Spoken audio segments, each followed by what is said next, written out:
진행을 맡은 홍춘욱입니다. 여러분 다시 뵙게 돼서 대단히 반갑고요. 오늘은 LG경제연구원에서 그죠? 예, 일본 관련돼서 좋은 보고서도 내주셨고 특히 예전에 나왔던 책 중에서 우리는 일본을 닮아가는가? 맞죠. 예, 제가 그 책 서평도 썼던 기억이 나는데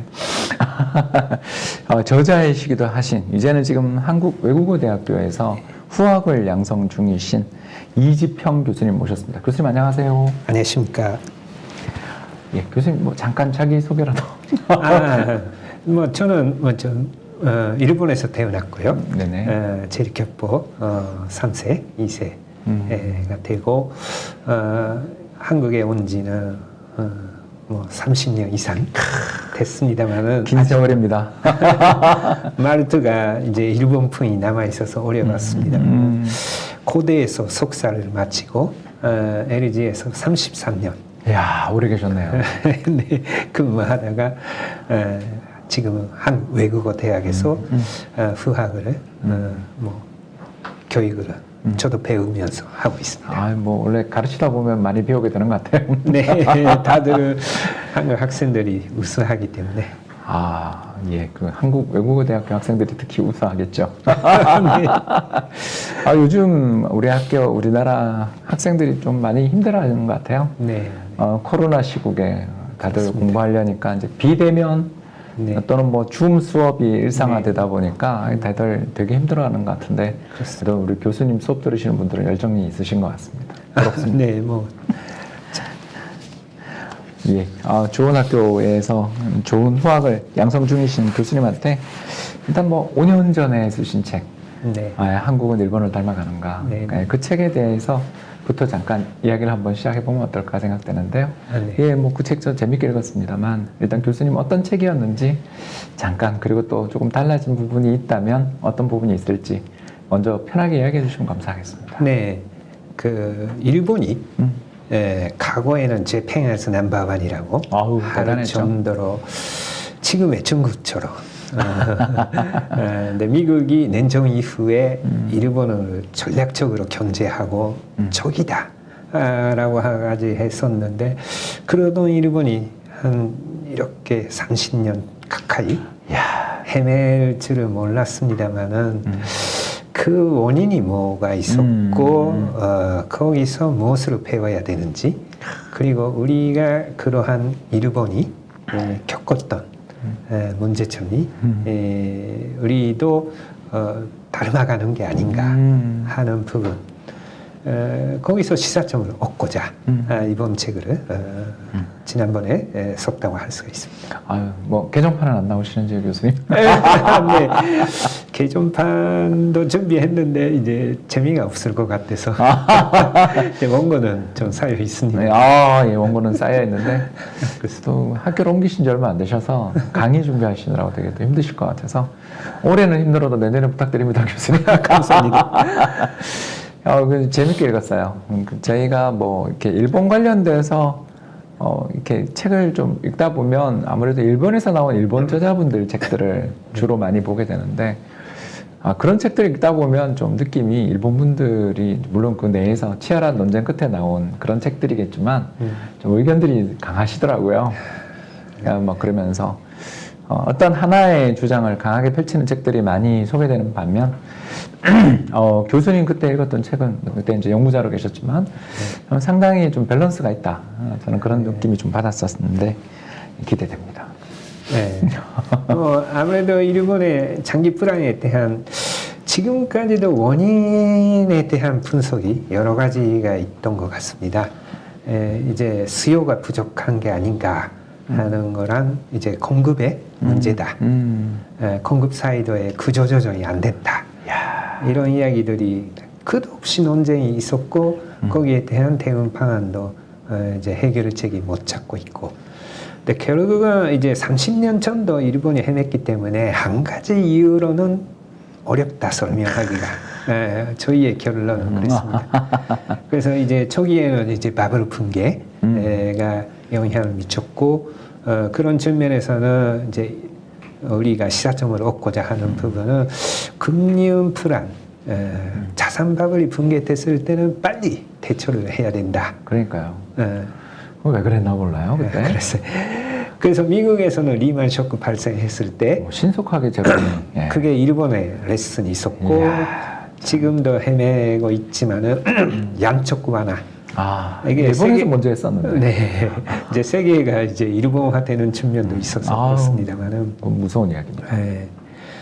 근데 다만 이제 일본이 장기 플랜이 길어지다 보니까 맞습니다. 결국은 이제 잠재 선장 능력의 문제다. 아, 이런 측면에서 보면은 저출산 인구 고령화가 문제가 되고 됐는데, 근데 다만 일본과 독일을 비교 저희도 했습니다만은 봤을 때 독일도 저출산인데 일본보다는 좀 낫지 않냐, 이런 부분도 있었고, 그런 측면에서 보면은 결국은 디프레이션이 문제다라는 부분 플러스 이제 생산성, 선장 잠재력을 올리는 부분. 그래서 우리의 결론적인 부분에서도 일본이랑 한국이 비슷하긴 하지만은 저출산 인구 고령화라든지 여러 가지 측면에서 비슷하지만은 우리도 일본처럼 특수하게 물가가 지속적으로 하락하거나 기업이나 소비자의 마인드가 장기에 걸쳐서 위축되는 이러한 현상을 피한다면은 일본보다는 좀 낫지 않을까. 물론 이제 저선장 기조는 피하기가 어려운 측면이 있지만은 이것을 어떻게든 이제 선장을 활성화시키는 전략이 뭐 기업이라든지 정부 입장에서 필요하다, 이렇게 봤다고 할 수가 있습니다. 아우, 뭐 벌써 많은 인사이트를 주신 책이었다고 생각되는데요. 근데 뭐 차근차근 이야기를 주제를 해봐야죠. 일단 첫 번째 가장 좀 인상적이었던 그래프는 역시 한국이랑 일본의 성장률이 궤적이 닮아가는 거 아닌가를 그렸던 한 15년, 20년 정도 터울을 두고 일본의 역사를 네네. 한국이 따라가는 거 아닌가라는 그런 그림이 제일 인상적이었는데요. 먼저 그림 한번 보여주시죠, 교수님. 네. 예. 예, 말씀하신 대로 이 그림인데 면목 선장률에 20년이군요. 네, 추이를 보고 일단 한국하고 일본이 20년 정도의 차이로 이렇게 되고 있습니다만은 일본의 경우를 보면은 이제 우리와 비슷하게 고도 성장기에 10% 정도 성장하다가 뭐 70년대 들어서면서 한 4, 5%대로 떨어지고 그리고 2, 3%로 떨어지는데 80년대 후반에 바로 경제가 되면서 이제 다시 4% 이상 이렇게 성장을 보이다가 갑자기 바로 붕괴되고 나서는 한 1%대로 떨어진 후에 0%대로 이렇게 떨어지는 이러한 궤적으로 그렸다고 할 수가 있는데, 이렇게 보면은 한국도 비슷하긴 하지만은 우리 입장에서 보면은 일본처럼 갑작스럽게 1%대로 떨어지면은 이제 큰일이 난다. 그건 정말 무서운 이야기인 것 같습니다. 이렇게 될 수가 있고, 왜냐하면은 이제 결국은 이제 경제 성장이라는 게 뭐 실질 베이스도 중요하지만 면목 베이스, 그럼요. 기업의 매출이라든지 임금이라든지 그리고 세수 측면에서 세금, 네. 근데 면목 성장이 돼야 되니까 어느 정도의 물가 상승률을 하고 실질 성장을 기조로 하면서 이제 유지를 하면은 필요하다고 할 수가 있는데, 우리가 보기에는 결국은 실질 성장률이 지금 3%대에서 한국이 2%대로 떨어지고 있는데, 뭐 올해는 뭐 4%는 하겠습니다. 4% 이상 나올 것 같습니다. 네, 하겠습니다만은 이제 기조적으로 2%대가 보이고 있는데, 이것을 유지하면서 면목 성장률을 물가가 한 1, 2% 하게 되면은 면목 3, 4%를 유지를 해야 사회 보장이라든지 이제 고령화 사회를 극복할 수 있지 않을까. 이런 측면에서 보면은 결국은 뭐 생산성이라든지 사람들의 이제 심리, 투자 마인드, 소비 마인드를 유지하는 게 중요하다. 근데 일본의 경우에는 조금 불행했던 거는 엔고가 엔화 강세. 엔화 강세가 많이 지속되면서 일본 경제가 이제 장기 불황기 위축이 됐는데도 불구하고 엔화가 오히려 강세. 미국보다는 성장률이 낮은데도 엔고가 막 120엔 수준에서 한 70엔, 60엔 한테는 이렇게 됐기 때문에 아베노믹스 직전. 직전에 우리도 뭐 이와 같은 이제 워낙 관세를 뭐 방임한다면은 이제 큰일이 날 수도 있다 이렇게 볼 수가 있습니다. 한 가지 좀 궁금증이 제기되는 게 도대체 그 일본은 왜 저렇게 물가가 빠지게 된 걸까요? 네, 뭐 여러 가지 이유가 있습니다만은 초기에는 일본이 과거에는 고물가다. 예, 그렇죠. 엄청 우리나라 비쌌어요. 사람이 가면은 이제 뭐 제대로 소비 못한다. 일본 책을 구입하려고 해도 회사 눈치 많이 봤던 시기가 있었던 것 같습니다. 그게 어느 시점인가 뭐 한국보다 싸다. 예, 적어도 먹거리는 그렇게 이야기가 됐는데 이제 초기에는 이제 저물가를 이제 선호하는 고가격으로 파괴해야 된다. 가격 파괴 움직임이 이런 있었죠. 움직임이 있었고 돈키호테가 갑자기 떠오르네요. 뭐니 해도 이제 문제가 됐던 게 이제 바블 붕괴, 버블 붕괴, 자산 바블 붕괴되면서 아무래도 이제 근로자들이 열심히 일해도 집을 못 산다 이런 비판이 있었기 때문에 거품이 붕괴될 당시에는 이것이 좋은 거다. 고가격으로 방해하는 게 좋은 거다. 해서 계속 긴축을 했는데 초기에는 정책 당국이 이야기로는 가죽 조금만 남기고 거품만 빼고 살릴 수 있다 했는데 그게 소프트 랜딩이 어려웠던 거죠. 그래서 그 과정에서 이제 결국은 이제 동환양이 위축되니까 은행들 위기로 갔나 보군요. 그래서 거품 붕괴가 되면서 이제 일본의 바블이라는 게 우리와 달리 기업이 많이 이제 부동산 개발을 리조트 개발을 했었고 맞아요. 하우스텐보스. 그게 이제 그 부동산 업자라든지 유통업체들이 부동산 많이 가지고 있기 때문에 맞습니다. 이런 기업들이 부실해지고 그러다 보니까 은행이 대출을 늘릴 수가 없게 되고 그것이 제조업까지 대출을 안 해주는 아니면 대출을 했던 것을 회수하는 그러한 상황 속에서 투자가 위축되고 당연히 고용이 부진하고 임금이 오르지 않기 때문에 일본의 경우에는 과거 뭐 20년 동안 임금이 안 올랐다 이런 이야기가 많은데 이제 뭐 그만큼 기업이 어려웠다. 라는 부분이 있고 그러한 과정에서 물론 일본 정부가 대규모 경기 부양책을 쓰고 그때 일본의 장기 플랜이라고 해도 순환적으로는 경기가 좋아지거나 나빠지거나 하는데 그 추세적으로 떨어진 게 일본의 문제였다고 하면은 그 과정에서 이제 경기가 회복해도 회복감을 못 느끼는 그 주가만 좀 반등하고 막 그랬나 보군요. 그렇습니다. 이제 4%에서 1%대로 떨어지면은 공급 사이드에서는 결국은 생산성, 자본, 노동으로 계산되는 잠재 손잡 능력은 그렇게 떨어지기가 어렵지 않습니까? 맞습니다. 근데 수요가 감소를 하기 때문에 그것이 다음 분기에 잠재 손잡 능력에 영향을 주는 그러한 이력 효과가 이력 효과가 발생했다. 결국은 이제 어떤 계기로 뭐 코로나와 같은 계기로 인해서 투자가 위축되고 뭐 초손잡 마인드가 형성되면 거기에 맞게 투자도 하고 소비도 하게 되면은 그만큼 공급 사이드의 손잡 잠재력이 떨어지게 되고 그것이 이제 또 다음 분기에 위축으로 이어지고 그래서 어떻게 보면은 일본의 바블 붕괴의 대처를 잘못됐던 부분 플러스 그것이 공급 사이드에 영향을 주는 이력 효과가 나오는 과정에서 진짜 잠재 손잡 능력을 약화시키는 저출산 인구 고령화가 발생하고 공급 사이드하고 수요 사이드의 손잡 위축이 나오면서 그것이 장기화되다 보니까 물가라는 게 오르지 않다. 이런 마인드가 젊은층 비롯해서 많이 형성됐다고 할 수가 있죠.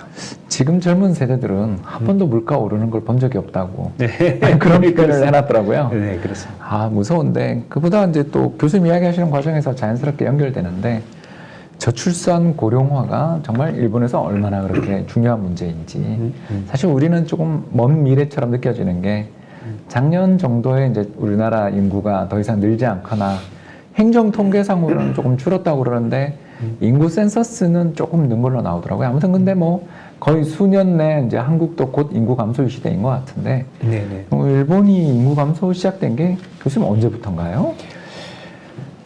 이제 생산 가능 인구가 피크를 중과세가 피크를 치는 게 이제 95년 5년 정도였고 이제 거기서부터 이제 뭐 생산 가능 인구가 많이 누르지 못하고 이제 고령화가 되고 그렇게 됐다고 볼 수가 있고 그리고 전체 인구가 감소하기 시작하는 게 2000년대 그러니까 그 한 5년 토로 그냥 그렇게 됐군요. 뭐 그 이후였던 것 같습니다만은 그만큼 이제 저출산의 영향이 커지는 부분이라고 할 수가 있는데 결국은 이제 생산 가능 인구가 줄게 되면은 잠재 손잡 능력을 결정하는 게 노동력의 증가. 그렇죠. 맞습니다. 노동력 자체도 중요하지만은 증가가 돼야 손자율이 하기 때문에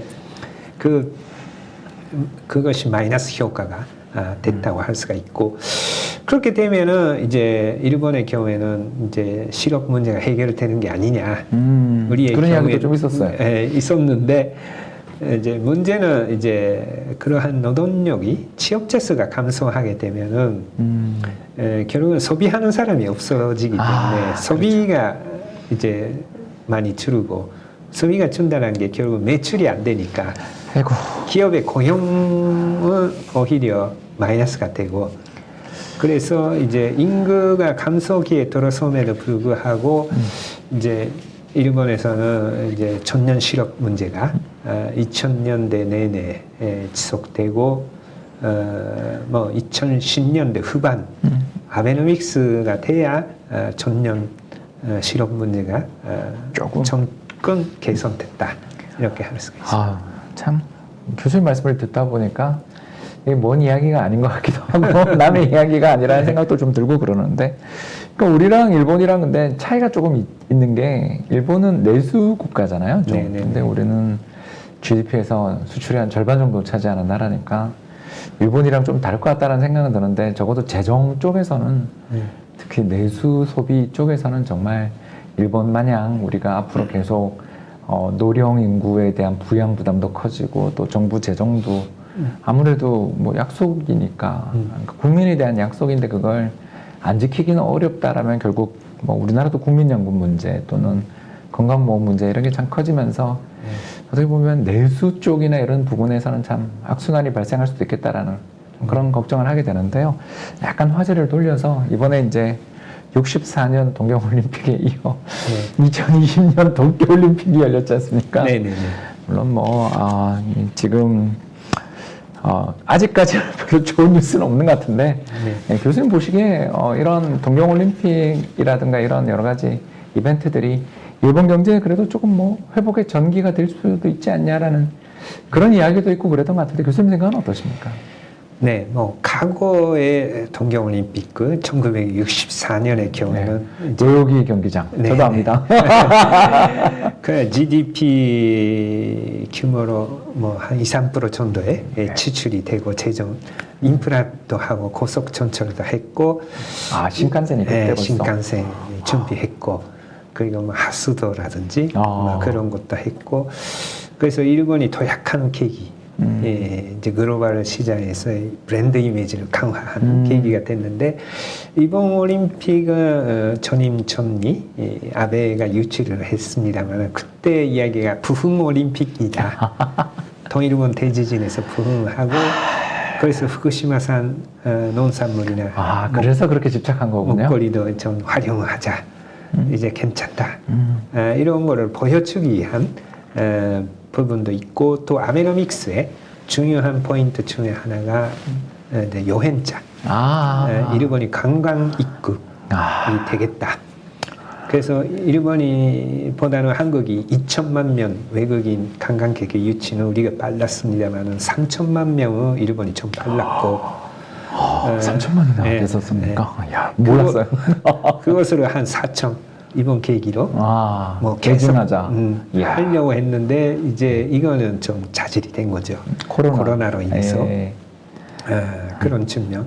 그리고 투자 규모가 그만큼 크지 않기 때문에 뭐 GDP 1%도 안 되는 그밖에 안 됐나요? 부분이었기 때문에 이제 64년 올림픽만큼의 임팩트는 없는데, 다만 63년 올림픽의 경우에는 대규모 투자를 했기 때문에 뭐 그때 쓰지가 아까된 부분도 있지만 65년도에는 오히려 경기가 침체되고 둔화가 되고 다시 이제 66년부터 리바운드하는. 이야, 그때 정말 좋았죠. 패턴을 보였습니다. 그래서 이번 경우에는 올림픽으로 인한 이제 경기 반작용 그거는 없고, 오히려 올림픽 기간중에 일본 사람이 이제 간전은 못하지만은 경기장에 가서 집에서 이제 TV를 보거나 거기에 따라서 이제 택배라든지 집콕 수요라고 할까, 배달 수요 이런 것이 좀 누르고 있고, 물론 이제 야외에 그 경기를 관찰할 수 있는 그러한 이제 비즈니스도 생겼더라고요. 근데 야외에서 이제 경기장은 아니 못 들어가지만은 이제 모든 다른 사람들이랑 어울리면서 이제 경기를 관전하고 하는 그런 거에 뭐 최신 IT 기술을 또 접목하면서 하는 부분. 그래서 뭐 그러한 이제 파생 수요가 뭐 어느 정도는 좀 나와 있는 것 같고, 그래서 올림픽 끝나고 그것이 경기가 침체되기보다는 오히려 그 이제 리바운드하는 계기. 1분기에는 일본이 이제 마이너스 성장했습니다만은 2분기에는 약간 0% 내외, 소폭의 마이너스거나 약간의 플러스가 된다면은 3분기에는 한 2, 3% 하지 않겠냐 이렇게 보고 있었는데, 다만 변수로 나온 게 이제 코로나19. 이건 뭐 끝이 없는 것 같아요. 거기서 인해서 일본이 지금 이제 감염자 수가 갑자기 10,000명 이상으로 누르고, 이것이 뭐 계속 누르게 되면은 이제 3분기 성장률도 장담할 수 없는 그러한 상황이다. 이렇게 할 수가 있습니다. 뭐 그건 한국도 마찬가지라서 한국도 뭐 빨리 사회적 거리두기가 좀 완화될 수 있도록 어떻게 그렇게 좀 확진자 수가 좀 느는 추세라도 좀 진정되기를 바라는 마음 굴뚝 같고요. 이야기는 해봐야 지금 답이 없는 상황에서 또 교수님 모시고 조금 더 이야기하자면 제가 궁금한 게 하나 있어요, 교수님. 바로 뭐가 궁금하냐면, 저희 때는 그 일본의 전자회사 7대 전자회사, 뭐 9대 전자회사라고 부르던 어마어마한 경쟁력을 갖추고 있었던 가전제품부터 자동차, 화학, 조선까지 이어지던 일본의 기업들 경쟁력 자체가 일단 어마어마했지 않습니까? 뭐 지금 이미 이름은 없어졌지만 산유나 또는 뭐 저희들 이렇게 이름에서 보면 히다치라든가 NEC 같은 회사들이 정말 어떨 땐 찬양의 대상이었던 기업들이었는데, 어떡하다 그런데 지금 보면 파나소닉도 이름 바뀌었고, 뭐 또 저 소니 정도만 보면 근데 소니도 또 컨텐츠 기업처럼 비춰지고, 캐논이나 이런 쪽은 좀 살아남아 있다 싶은데 도시바나 올림푸스가 또 겪었던 회계 사건들까지 생각하면 이 일본 이 강하던 기업들은 도대체 어떻게 하다 이렇게 됐는지. 그러니까 결국 교수님 이야기하신 것 중에 버블 붕괴 이야기는 조금 설명이 된 것 같은데, 이 기업들의 경쟁력 문제, 특히 잠재 성장률 문제, 이쪽은 좀 궁금증이 좀 잘 안 풀리는 것 같아요. 뭐 일본의 전자산업은 장기 불황기에 가장 타격을 받았다. 산업 중에 하나. 물론 소미유도 굉장히 타격을 받고 자동차는 그나마 유지가 됐는데, 이제 일본의 산업이 왜 이렇게 됐는지 뭐 여러 가지 소리 있습니다만, 한 가지는 디지털 혁명에 대응이 못했다. 디지털 혁명이 가장 이제 충격을 준 게 전자산업이기 때문에, 일본은 아날로그식의 이제 모노즈쿠리, 차인 정신으로 하는 부분이 있지만은 사실은 소니의 워크맨이라든지 아. TV라든지 이런 부분은 브라비아. 부품이나 회로가 이제 상당히 복잡하고 미세하게 조정을 해야 되고 거기에 들어가는 기술자, 네. 신호 체계를 잡아주는 아. 이런 게 이제 뭐 중요한데 그런 게 디지털 신호로 바뀌면서 이제 많이 중요도가 낮아지고 뭐 스마트폰도 보더라도 이미 디지털화된 부분이 됐고 내부 구조를 보면은 뭐 그러한 전자제품의 부품은 어떻게 보면은 복잡한 구도로 일본식의 이제 조율로 맞췄다고 하면은 뭐 MP3 같은 게 워크맨 대신해서 나왔다 하면은 이제 그냥 뭐 단순한 구조니까 오히려 소프트웨어가 중요하다. 그런데 그러한 디지털화 과정에서 미국은 소프트웨어의 관점이 있고 그리고 한국이나 대만이나 중국 이쪽은 모듈의 관점, 대규모 투자를 하고 이제 모듈을 하는 맞습니다. 그러한 분업 체계가 뭐 장기 불황기에 미국이나 아시아를 중심으로 형성됐는데 일본은 약간의 피해를 보는 그런 구조가 됐고 그러한 이제 흐름 속에서 일본이 디지털 혁명에 빨리 대응해야 되는 부분이 있었지만은 이제 기술자들이 아날로그가 있기 때문에 잘하는 게 있으니까. 그게 이제 전환이 어렵고 또 이러한 기술이 있다.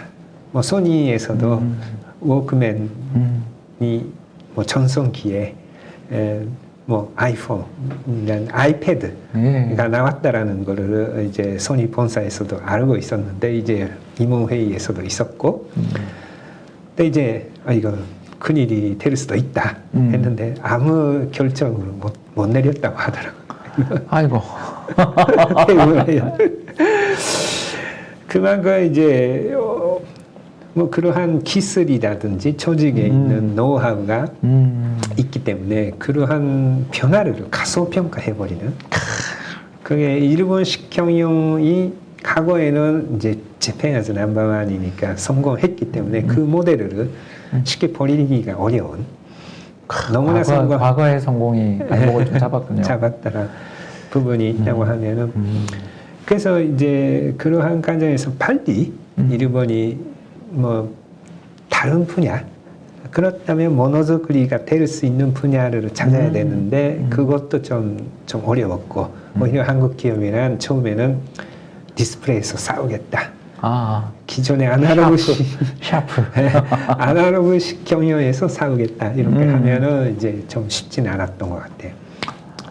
그래서 경영의 이제 중요성 이런 것도 물론 경제에 도도한 흐름도 있지만은 경영의 중요성 이런 것도 간과할 수는 없다. 이런 대목에서 하나 또 이야기 나누고 싶은 게 일본이 갈라파고스화됐다. 뭐 세계 경제의 어떤 표준 변화 이런 거에 좀 무신경하고 1억 총중류 사회 뭐 그랬잖아요. 정말 뭐 일본처럼 평등한 사회가 잘 없다라는 이야기가 들을 정도로 중산층이 굉장히 두꺼운 거대한 내수 시장을 믿고 좀 자기들만의 표준에 빠진 거 아니냐 이런 비판도 있는데 어떻게 생각하세요, 교수님? 아무래도 일본이 1억 명으로 넘는 인구가 더 되죠. 1억 2,700만 명까지 갔다가 뭐 지금은 조금 줄었죠.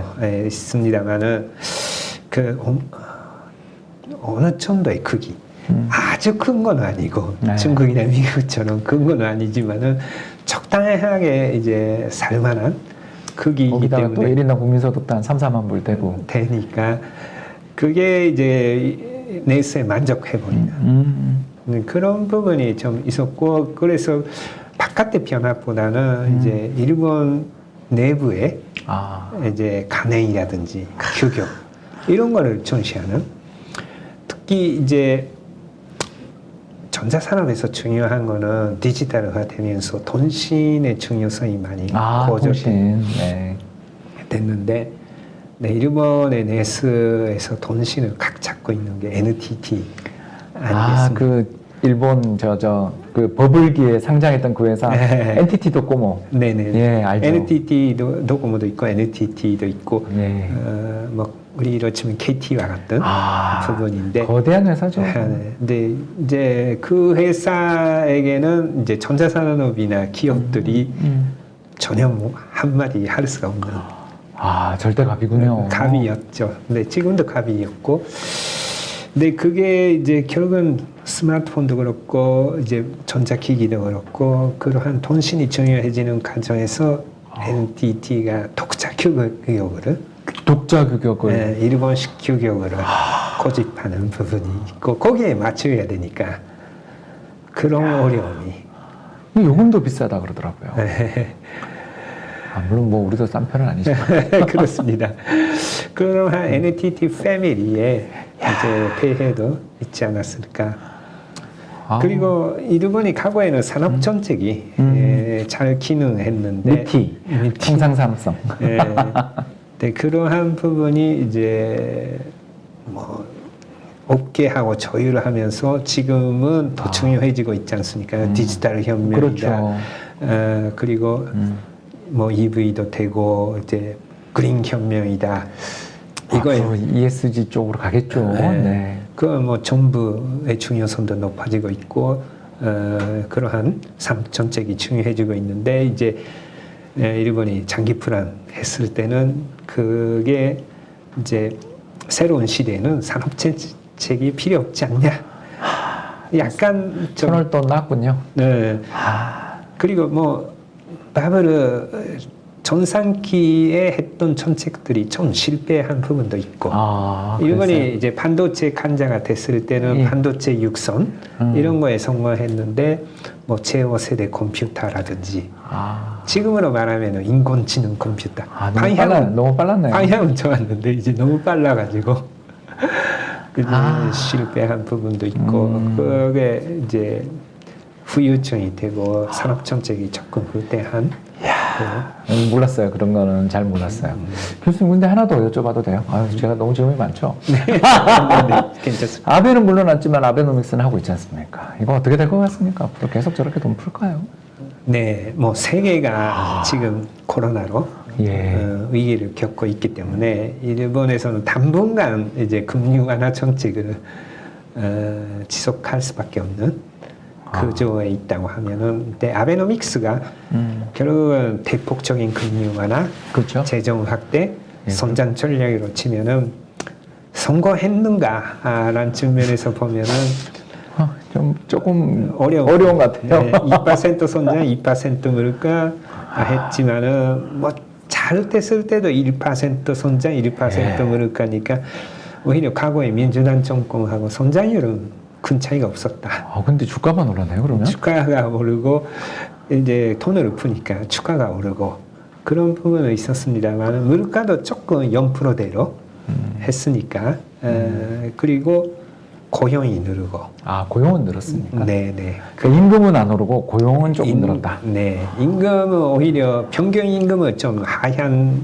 이거 왜 그렇습니까? 파견 뭐 그런 것 때문에 그런가요? 이제 장조된 고용이 이제 파트타임이라든지 이제 뭔지 알 것 같아요. 그 노령화된 격이군요, 이거.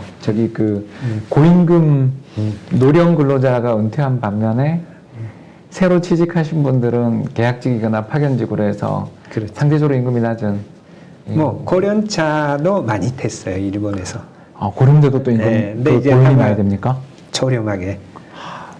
근데 이제 계속 고용이기 때문에 지금까지 59세까지 계속 일하다가 60세가 되니까 임금이 뭐 30%, 20% 생산성 그렇게 떨어지지 않으니까 그렇게 되고 하는데 한 가지 좋은 거는 이제 일하는 방식 고령화가 되면은 중요해지는 게 결국 고령 노동자를 활용하는 뭐 인구의 비중이 뭐 20% 이상, 65세 이상 인구가 되는데 고령자가 집에만 있고 돈이 없으면 소비자로서 활동을 못 하니까 그렇죠. 고령자가 소비를 해야 되는데 그 일자리가 있어야 되고 그런 부분이 이제 하는데 그 부분이 이제 젊은 층에 고용하고 잘 균형을 해야 되는데, 근데 일본이 고민하다가 찾아낸 해답은 고령자를 일하게 해야 된다. 그렇죠. 그리고 연금 문제가 발생하기 때문에 네. 뭐 일본이 인구 고령화와 함께 사회 보장 네. 지출이 급격하게 늘어났고 이야. 지금이 이제 2020년 예. 뭐 적용을 안 하는 예산 기준으로 보면은 사회 보장비와 기타 세출을 비교하고 여기서 고정적으로 빠지는 국제 원리금 상환이라든지 아, 이자라든가 원리금 상환이 있군요. 그리고 이제 뭐 지방 교부세 이런 걸 빼고 순수하게 뭐 정책적으로 활용할 수 있는 부분을 보면은 사회 보장비가 정책적인 뭐 세출 측면에서 50% 이상이 50% 이상이 떼가기 때문에 그 나머지에서 기타 세출에서 교육비도 내야 되고 국방비도 내야 되고 이제 산업 예산도 해야 되고 공공 투자를 해야 되니까 이게 이렇게 되면은 이제 잠재 손자 능력을 확증하기 위한 IT라든지 이제 이노베이션을 할 수 없는, 그래서 이제 재정 촉진가 뭔가 문제냐 할 수가 있지만은 세출 구조가 고정되고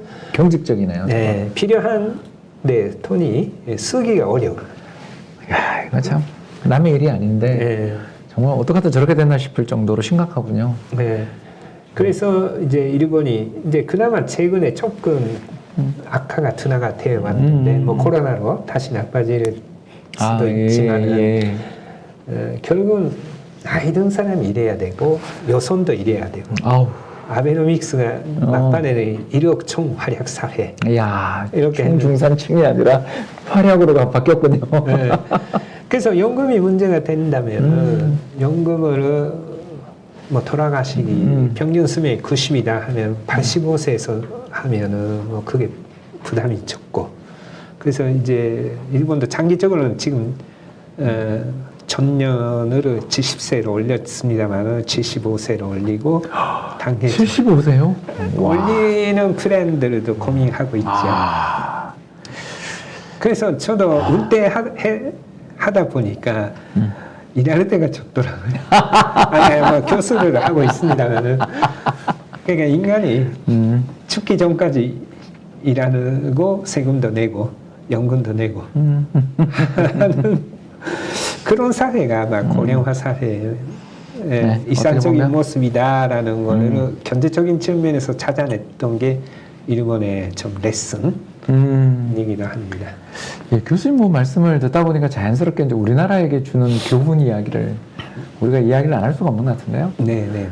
일본 경제 이야기를 이렇게 쭉 듣다 보니까 운도 좀 없었고 일단 네, 그죠. 네. 그 정보통신혁명이 시작되던 시기에 그냥 버블이 붕괴돼가지고 네. 그 뭐 거의 돈이 없었던 거죠. 일단 아까 교수님 말씀하신 대로 경기 부양용으로 돈을 막 써야 되는 상황에 또 해고된 사람들 관리도 좀 해줘야 되고 뭐 그러면서 돈도 써야 되는 상황에서 산업정책 이런 것도 잘 못하는 데다가 은행들 대출 회수 들어가니까 기업들 입장에서 특히 부동산 투자를 그렇게 많이 했다고들 그러더라고요. 그래서 부동산 투자 많이 했다가 뭐 상업용 부동산 가격 폭락하고 그러면서 고생한 것들, 여기에 이제 아베노믹스도 이전에는 계속 N이 강세였던 이런 것까지 겹쳐서 디플레 압력도 크고 경제가 어떻게 보면 운도 없고 정책도 좀 이상했고 여기에 또 갈라파고스화된 것도 있고 참 복합적인 문제라서 인구 감소해서 나라 망했다 이렇게 딱 하면 그냥 간단한데 그런 것 같지는 않고 대단히 복합적인 문제였다라는 걸 알 수 있습니다. 그렇다면 이와 같은 일본의 사례가 우리나라한테 주는 시사점이랄까? 또 우리는 어떻게 해야 되나? 뭐 이런 쪽으로 이제 화제를 좀 돌려보면 어떨까 싶습니다. 네네. 뭐 좀 어려운 문제이긴 합니다만은 이제 결국은 일본식 장기 불황을 이제 피할 수 없다. 이라고 보는 거는 아닌 것 같다. 네. 그렇게 된다. 이건 아니다. 네. 뭐 인구 문제가 있고 고령화는 큰 부담이지만은 독일과 일본 비교하면은 그나마 독일은 뭐 어느 정도 성장세를 유지하고 디프레이션도 피했다. 결국 모든 선진국이 선장세가 떨어지지만은 이제 디프레로 빠지는 것이 아니기 때문에 일본의 경우에는 선진국형의 초선장 플러스 디프레이션 이렇게 본다면은 결국은 그러한 이노베이션을 하면서 선장 잠재력을 유지하고 결국은 면목 3%, 실질 2%, 물가 상승률 1%. 참 어려운 목표라는 생각도 좀 들고 그렇습니다. 내지 2.5에서 3%를 유지를 하면은 이제 재정이라든지 이런 부분이 그렇죠. 되는데 결국은 비강론을 이제 피하는 것이 중요하고 결국 마인드가 마인드. 히스테리시스 이펙트 이력 효과를 예. 작용하기 때문에 뭐 비판을 하더라도 뭐 근전적인 미래 희망에 대해서도 좀 이야기하는 부분이 필요하지 않을까. 그리고 이제 저출산 인구 고령화에 대응한 뭐 재정 사회 보장 제도의 일체적 개혁이 필요하지 않을까. 그것이 이제 빠르면 빠를수록 중요하고 뭐 기존의 정책 틀로 대응하기가 어렵기 때문에 결국은 일하는 방식하고도 연결됩니다만은 뭐 연금 연령도 좀 단계적으로 늦춰야 되겠군요. 올라갈 수밖에 없고 그러한 부분. 그리고 일본에서는 의료비가 의료 고령- 헬스케어 관련된 예. 비용들이 예. 그게 부담이 되는데 이제 새로운 의료 기술이 발전하기 때문에 그거는 초기에는 좀 비싸기도 하고 비싸죠. 그래서 인구 고령화가 되고 그 뭐 70세, 80세가 되면은 뭐 여러 가지 나오기 때문에 안 아팠던데도 다 아프죠. 그거를 과거에는 뭐 돌아가실 수도 있었던 부분이 뭐 혜택이 볼 수가 있지만은 그런 부분을 좀 저렴하게 할 수 있는 뭐 이노베이션이 이노베이션이 필요하지. 그뭐 서비스는 받아야 되니까. 그리고 뭐 생산성 향상. 결국은 잠재 손잡 능력이라는 게 인구와 자본, 생산성이라고 보면은 이제 그러한 이노베이션으로 해서 생산성을 올릴 수 있는. 마치 지금은 디지털 혁명, 그렇죠. 그린 혁명이 있기 때문에 뭐 엄청나죠.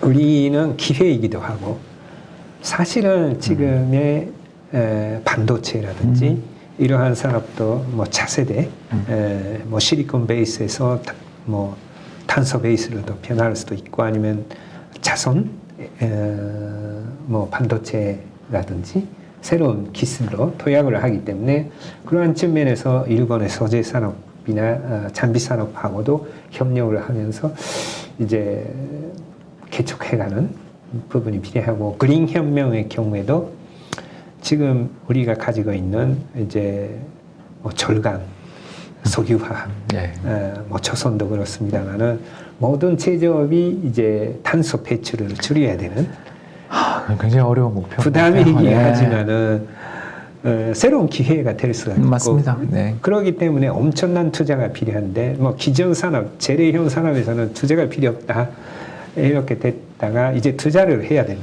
예, 어쩔 수 없이 해야 되는 것 같아요. 그러니까 해야 된다면 빨리 결정을 하고 새로운 기술로 도약을 하는 부분이 그 과정에서 고용도 늘어나고 기술도 늘어나고 그런 측면에서는 뭐 환경 규제가 세계적으로 강화되는 것을 뭐 두려워하지 말고 도전적으로 대응하는 게 중요하다 이렇게 할 수가 있고 그리고 결국은 그러기 위해서는 창조적인 파괴. 일본이 이제 아날로그에서 디지털로 갈 때, 예, 그때. 뭐 결국은 기존의 성공 모델이 있기 때문에 너무 잘해가지고. 우리는 성공했던 거는 어떤 부분을 잊어버려야 되는. 뭐 저도 LG에 있다가 나와버렸으니까 뭐 그렇습니다만은. 뭐 성공한 사람이라도 뭐 내보낼 때는 내보내야 되는 부분이 생길 수도 있고 그런 부분이 이제 좀 부담이 될 수도 있습니다만은 어렵죠. 어려운 어려운 이제 신진대사가 필요하고 자꾸 또 그 고령자도 고용을 해야 되지만은 자꾸 새로운 사람, 젊은층이 들어오면서 기업 자체, 뭐 베스트의 기업 같은 데는 뭐 신진대사가 많이 필요하겠죠. 그렇죠. 아, 교수님 말씀 듣고 보니까 한 가지 의문이 하나 또 생기는데 궁금증이 많아가지고요. 그 요새 스타트업이 세계적으로 붐이잖아요. 네. 그래서 뭐 우리나라만 하더라도 막 창업 단계에서 벗어난 기업들을 이 돈 조달하는 걸 시리즈 A라고 부르는데 거기 상반기 투자된 돈이 조 단위를 넘었다. 그러니까 그 뒤에는 더 말할 필요 없이 크고요. 어마어마한 스타트업의 시대가 열리고 있는 것 같은데 안타깝게도 근데 일본은 소프트뱅크라는 그런 거대한 투자자가 존재하는데도 불구하고 일본 기업들 중에 그렇게 유명한 신생 기업들이 잘 눈에 띄지 않는다라는 생각도 좀 들던데 교수님 생각은 어떠십니까?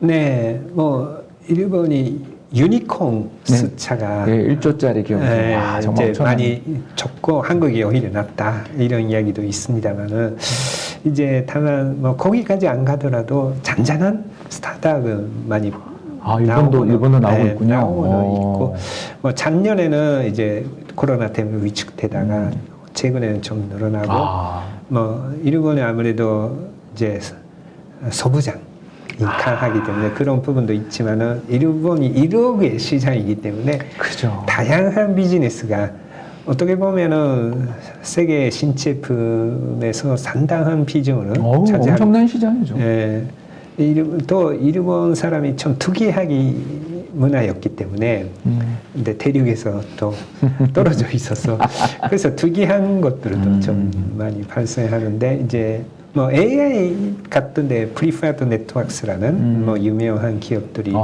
좀 있고 그리고 이제 그린 이노베이션 측면에서는 이제 녹초류 미생물을 활용해서 이제 석유 성분을 뽑아내서 그 미생물에 CO2를 주입하고 이것을 이제 연료 항공기 같은 데는 물론 수소도 활용하지만은 이제 안전성이 중요하기 때문에 기존의 항공기에서 이제 바이오 에너지로 하는 그러한 방향도 좀 나와 있고 그런 부분 그리고 최근에 뭐 SK에서 투자하기로 한 그 일본계 그 스타트업도 좀 나와 있고 그래서 뭐 한국도 많이 나오고 일본도 좀 잔잔하겠지만은 나오니까 그런 것들이 이제 일본 대기업하고 매칭될 때도 있지만은 오히려 일본 스타트업이 한국 대기업하고 잘 매칭될 때도 있고 그럴 것 같아요. 네. 한국의 스타트업이 오히려 일본하고 매칭될 요새 뭐 많이들 하는 것 같습니다. 네, 그래서 서로 정보를 공개하고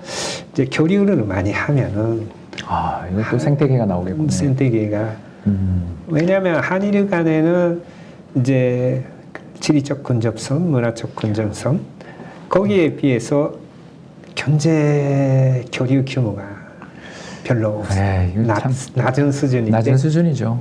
특히 2019년 우리 겪었던 이 반도체 관련돼 있는 또는 뭐 디스플레이 관련돼 있는 핵심 부품에 대한 그 공급 뭐 수출 금지 조치라고 해야 될지 뭐 그건 아니었다라고 일단 이야기는 합니다만 아무튼 그런 일들이 서로 간의 신뢰를 많이 약화시킨 면도 있는 것 같아요. 맞습니다. 교수님, 저 2019년 사태에서 우리가 일본 소재 부품 경쟁력이 또 엄청 강하고 한국이 이거 극복하는 과정에서 참 비용도 많이 들었던 생각이 드는데 최근에 특히 중국에 대한 미국의 반도체 관련 규제 이런 것부터 시작해서 이 반도체 시장의 판도 특히 한때 세계를 주름잡았던 일본 반도체 기업들의 미래 이런 부분에 대해서도 교수님 뭐 아는 범위 내에서 편하게 말씀해 주시면 감사하겠습니다. 네, 뭐 글로벌하게 반도체 부족 현상이 심화되면서 일본도 다시 반도체 산업을 육성하려고 하고 있습니다만은 일본의 전략은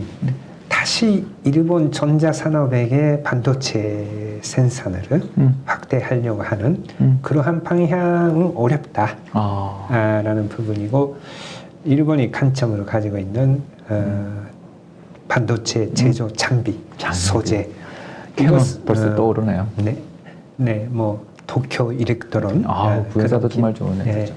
그런 기업들을 활용해서 외국 기업을 유치하려고 그래서 대만의 TSMC라든지 그게 그래서 일본 가는군요. 네, 인텔이라든지 이러한 기업을 활용해서 차세대 기술을 지금 2 나노미터의 연구 개발 이후 보다 좀 더 앞서는 기술을 개발을 하려고 하고 있고 이미 대만하고 일본 대학하고도 굉장히 이제 연구 개발이 이루어졌습니다만은 그러한 과정에서 일본의 부품 소재 경쟁력을 강화하자라는 건데 다만 일본의 반도체 산업 자체가 크게 도약할 수 있는지는 좀 불확실성이 있습니다만은 근데 TSMC가 좀 일본하고의 관계가 좋아지고 있기 때문에 그러한 부분에서 우리의 경우에도 반도체 클러스터를 하고 있습니다만 여기에 결국은 이제 글로벌한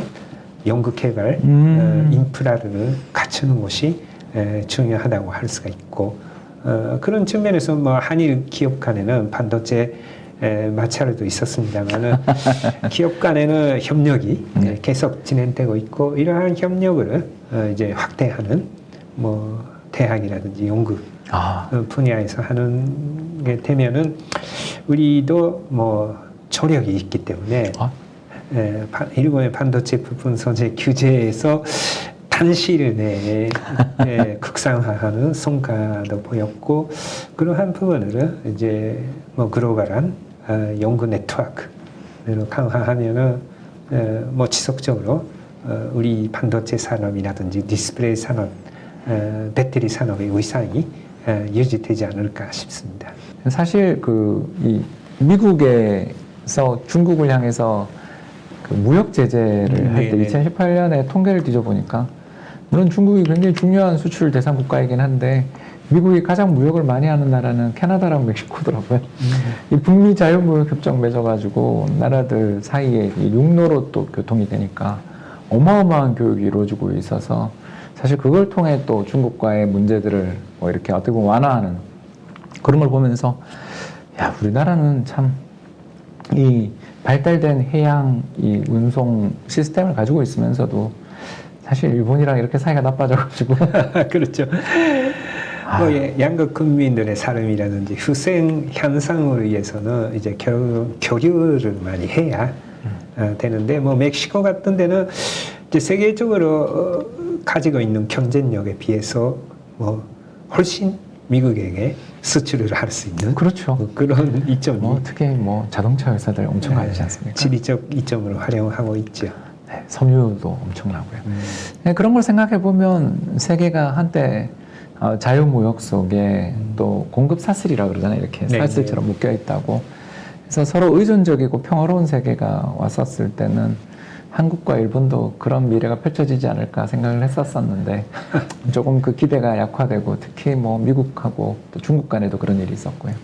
세계 경제 미래에 대해서 뭐 한 치 앞을 알 수 없는 세상입니다만 적어도 우리보다 한 발 아니 여러 번 발자국 앞서가 있었던 선진국이었던 일본이 겪었던 지난 30년의 결과 또 30년으로부터 얻을 수 있는 교수님이 지금 정리해 주신 이런 교훈들은 우리나라가 참 이게 많이 인식을 해야 되고 특히 곧 선거 아니겠습니까? 우리나라는 사실 선거에서 또 변화가 생기는 나라이고 뭐 그 정부의 정책이라든가 기조를 지금 많이들 고민하고 계신 분들한테 교수님의 이 말씀이 참 도움이 되지 않았을까 그런 생각이 좀 들어가지고요.